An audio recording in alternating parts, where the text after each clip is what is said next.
Kasus penyalahgunaan narkotika dan obat-obatan terlarang masih menjadi primadona berbagai kasus kejahatan dan penyakit masyarakat di Kabupaten Tanah Laut. Meski dari jumlah kasus sedikit menurun tahun ini dibanding tahun 2019, namun kasus narkoba masih paling tinggi dibanding kasus-kasus lainnya. Dari ratusan kasus narkoba yang berhasil diungkap oleh jajaran Polres Tanah Laut, Kecamatan Plehari dan Bajuin menempati peringkat pertama penyalahgunaan narkoba disusul Kecamatan Kintab dan Bati-Bati. Hal ini dikatakan Wakapolres Tanah Laut, Kompol Fauzan Arianto dalam ekspos akhir tahun Kamis kemarin. Menurut Fauzan Arianto, meski kasus yang diungkap lebih sedikit dibanding tahun lalu, namun jumlah barang bukti yang diamankan lebih banyak dari tahun sebelumnya. Jika 2019 berhasil menyita narkoba jenis sabu sebanyak 498,34 gram, tahun ini jumlahnya naik 3 kali lipat lebih, yakni 1 kilo 677,6 gram. Sedangkan jumlah tersangka yang diamankan lebih banyak 4 orang dibanding tahun 2019, yakni sebanyak 158 orang. Terhadap kejahatan ungkap kasus narkoba di 2020.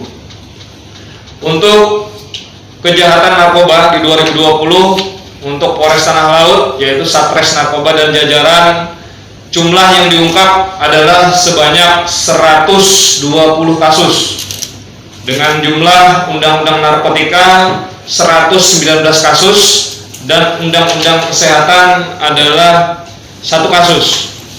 Jumlah tersangka totalnya adalah 145 orang untuk tersangka laki-laki dan 13 orang untuk tersangka perempuan selama tahun 2020. Adapun barang bukti yang berhasil disita, yang pertama sabu-sabu, total jumlah 1.677,6 gram. Kemudian saya sampaikan untuk pemetaan peredaran kasus narkoba di Kabupaten Tanah Laut.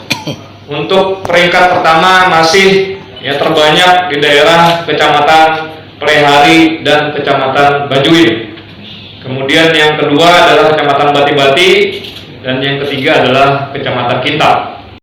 Sementara dalam ekspos akhir tahun juga dipaparkan kejahatan konvensional dan kejahatan terhadap kekayaan negara yang diungkap mencapai 153 kasus dengan 160 tersangka. Kasus ini menurun dibanding tahun 2019 yang mencapai 213 kasus dengan 228 tersangka yang diungkap sebanyak 37 dan 36 kasus.